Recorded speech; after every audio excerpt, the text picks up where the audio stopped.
اس وقت مفتی عزیز الحسن صاحب ادارے شریعہ میں تھے اور انہوں نے اس کا جواب دیا، مدلل جواب انہوں نے دیا، اور جس جواب کو دیکھ کر کے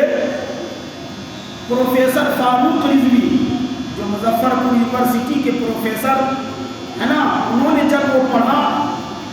اخبار میں ان کے جواب کو، انہوں نے ادارے شریعہ فون کیا اور انہوں نے فون کر کے بردستہ کہا کہ مفتی عزیز الحسن صاحب کون ہے ادارے شریعہ میں ان سے ملنا چاہتا ہوں، میں ان سے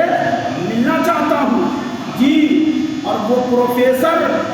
مظفر پور سے ادارے شریعہ آئے اور آنے کے بعد کہا کہ مفتی عزیز الحسن صاحب کون ہیں؟ تو اس وقت ان کی عمر اور کم تھی، پتلے دبلے تھے، عمر بھی کم تھی ہے نا،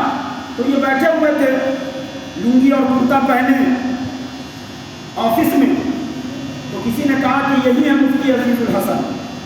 تو پروفیسر فاروق صاحب ان کو دیکھ کر کے تعجب میں پڑ گئے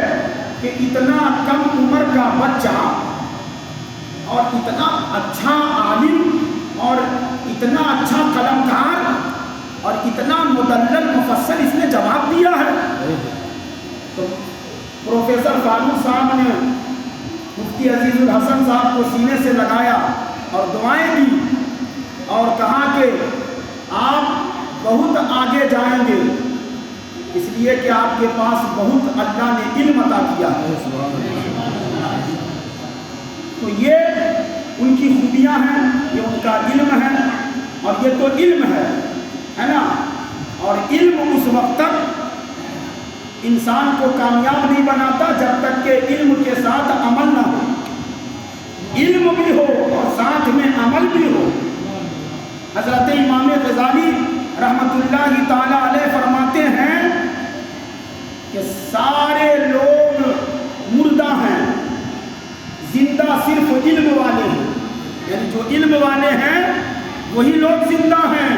اور سارے علم والے سوئے ہوئے ہیں، جاگ وہی رہے ہیں جو علم پر عمل کرنے والے ہیں، اور سارے عمل کرنے والے خسارے میں ہیں، نقصان میں ہیں، فائدے میں وہی لوگ ہیں کہ جو عمل کرنے کے ساتھ ساتھ اپنے اندر اخلاص رکھے ہوئے ہیں۔ اخلاص کا ہونا بھی ضروری ہے نا، اور اخلاص کے ساتھ ساتھ دل کا تکبر سے ہے نا، گھمنڈ سے پاک ہونا ضروری ہے۔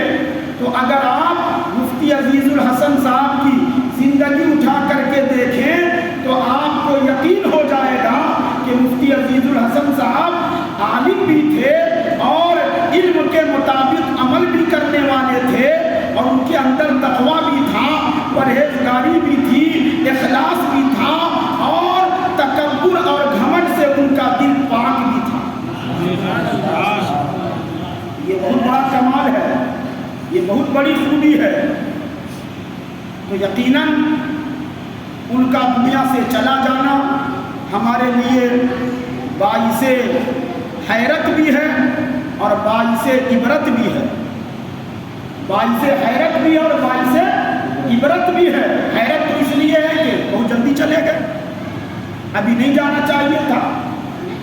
60 سال والے ابھی دنیا میں ہیں،